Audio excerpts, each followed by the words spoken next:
Di tengah kegelapan zaman yang penuh pengkhianatan, ada satu nama yang terukir bukan hanya oleh darah dan pedang, tapi oleh pengkhianatan dari orang yang paling dia percayai. Ini bukan sekadar kisah perang. Ini adalah cerita tentang seorang pria yang menjadi legenda, lalu jatuh dalam bayang-bayang cinta dan pengkhianatan. Namanya adalah Lu Bu. Lu Bu lahir di tengah kekacauan dan peperangan yang tak berkesudahan. Dari seorang prajurit biasa, ia menjelma menjadi sosok yang ditakuti oleh semua lawan. Kekuatan, keberanian, dan kecepatan yang luar biasa menjadikannya legenda hidup. Namun, di balik kejayaannya tersembunyi kisah kelam tentang pengkhianatan dan cinta segitiga yang menghancurkan segalanya. Bagaimana seorang dewa perang bisa terperangkap dalam konflik yang lebih berbahaya daripada medan tempur. Bagaimana kasih sayang dan ambisi memutarbalikkan takdirnya. Semua akan terungkap dalam kisah ini. Lu Bu lahir di Bing Province, sebuah wilayah yang dilanda peperangan tiada henti. Sejak muda, ia sudah menunjukkan kekuatan luar biasa yang membuatnya berbeda dari yang lain.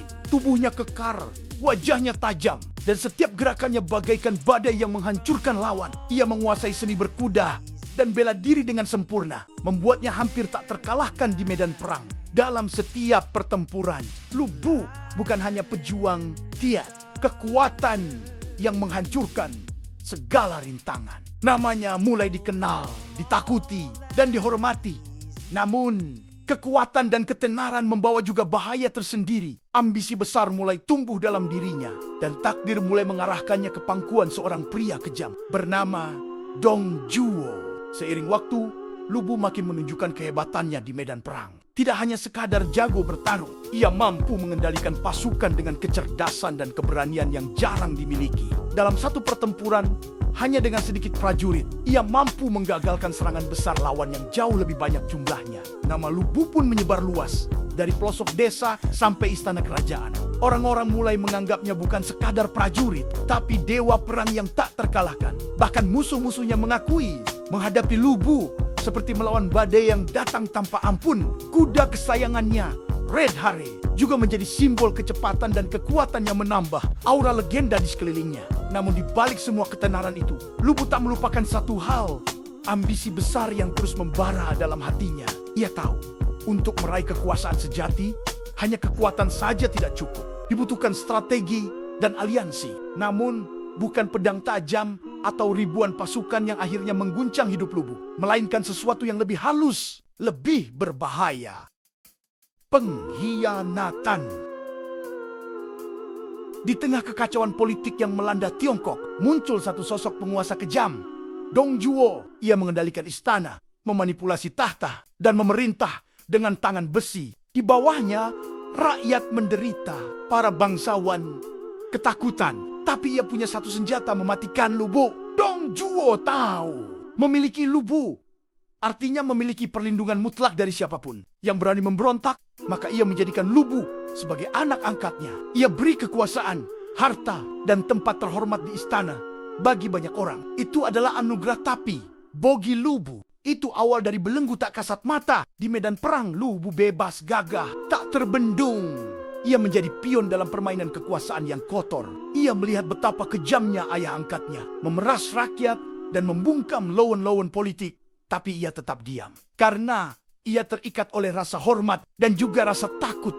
Dan di saat itulah takdirnya berubah. Bukan karena pedang, bukan karena perang, tapi karena seorang wanita yang kecantikannya mampu meruntuhkan benteng hati seorang dewa perang. Namanya Diao Chan, gadis istana yang tak hanya memikat lewat parasnya, tapi juga lewat kecerdasan dan kelembutannya. Ia bagaikan bunga yang mekar di tengah kegelapan istana indah. Namun, beracun. Diao Chan bukan datang tanpa rencana. Ia adalah bagian dari strategi rahasia Menteri Wang Yun yang ingin menggulingkan Dong Juo tanpa harus mengangkat satu pedang pun. Wang Yun tahu, satu-satunya cara menjatuhkan sang tiran adalah menghancurkan hatinya. Maka Diao Chan dimainkan. Pertama, ia menemui Lu Bu di taman rahasia istana. Dengan suara lembut dan tatapan penuh rasa, ia menyentuh sisi terdalam dari Lu Bu, sisi yang bahkan tidak pernah ia kenali sebelumnya. Di malam itu, Lu Bu jatuh cinta, tidak pada kekuasaan, bukan pada medan perang, tapi pada senyum seorang wanita. Namun cinta itu tak bertahan lama. Hanya beberapa hari berselang, Diao Chan dipersembahkan oleh Wang Yun kepada Dong Zhuo. Ya, kepada ayah angkat Lu Bu sendiri. Dalam satu malam, dunia Lu Bu hancur. Wanita yang ia cintai kini menjadi milik pria yang paling ia takuti dan paling ia benci.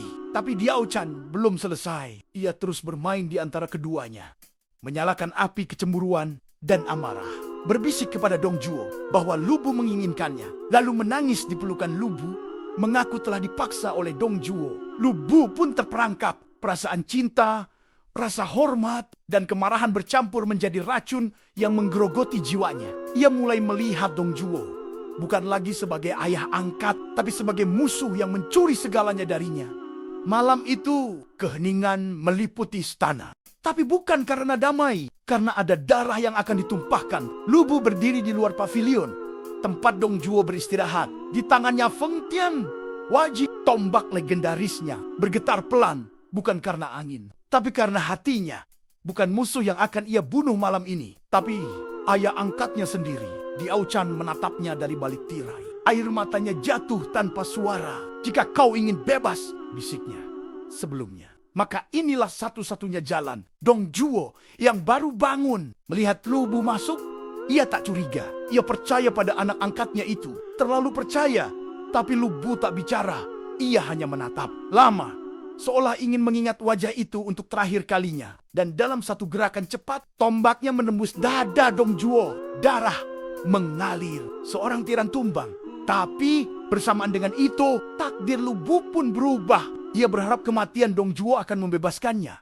Tapi ia lupa, istana tidak pernah benar-benar memberikan kebebasan. Justru, pembunuhan itu membuat semua orang takut padanya. Para jenderal mulai menjauhinya. Raja tak lagi percaya padanya. Dan musuh mulai bergerak.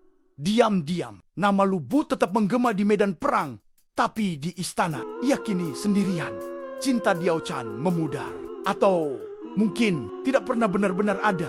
Ia hanyalah alat, seperti Lu Bu. Alat dalam permainan kekuasaan yang tak pernah mengenal belas kasihan. Tahun-tahun berlalu, kekacauan semakin menggila di seluruh penjuru Tiongkok. Dinasti Han hanya tinggal nama, dan para panglima perang kini memperebutkan tahta kosong seperti serigala lapar. Lu Bu, ia tetap bertarung. Dari satu kota ke kota lain, ia menjadi jenderal bayaran, meminjam kekuasaan dari panglima lain, tapi selalu mengkhianatinya saat merasa bisa berdiri sendiri. Ia pernah menguasai Xiangyang, Henei, hingga Suzhou. Tapi tak ada satupun wilayah yang bisa ia pertahankan lama. Semua tahu, Lu Bu kuat, tapi tak bisa dipercaya. Akhirnya, datanglah nama besar yang akan menutup kisahnya. Cao Cao, sang politikus ulung, ahli strategi, dan penguasa baru yang sedang naik daun. Ia mengepung Lu Bu di benteng Xiapi. Dalam pengepungan berdarah yang berlangsung berminggu-minggu. Di dalam benteng, Lu Bu mulai lelah, anak buahnya kehabisan makanan. Dan lebih buruk lagi, orang-orangnya sendiri mulai berkhianat. Dalam keputusasaan, Lu Bu ditangkap. Ia dibawa ke hadapan Cao Cao. Dalam keadaan terikat, tombaknya telah dirampas. Dan rambutnya kusut tertiup angin. Tapi bahkan dalam keadaan terhina, aura dewa perangnya masih terasa. Ia menatap Cao Cao dan berkata, "Lepaskan aku, dan biarkan aku membantumu menaklukkan dunia." Semua menanti jawaban sang penguasa. Cao Cao menatapnya, tersenyum tipis, lalu menoleh ke jenderalnya. "Apakah kalian lupa?" bisik salah satu dari mereka. Ketika ia berkata hal yang sama pada Dong Zhuo. Dan di saat itulah keputusan diambil. Lu Bu dihukum mati. Tidak dengan pertempuran megah, tidak dengan pasukan ribuan, tapi dengan seutas tali dan suara yang perlahan memudar. Begitulah akhir sang dewa perang. Ia hidup dengan kekuatan, tapi jatuh karena cinta dan mati karena pengkhianatan. Namanya tetap dikenang bukan hanya karena kehebatannya di medan laga, tapi karena ia adalah lambang dari satu pelajaran paling pahit dalam sejarah, bahwa kekuatan tanpa arah dan kesetiaan adalah kutukan.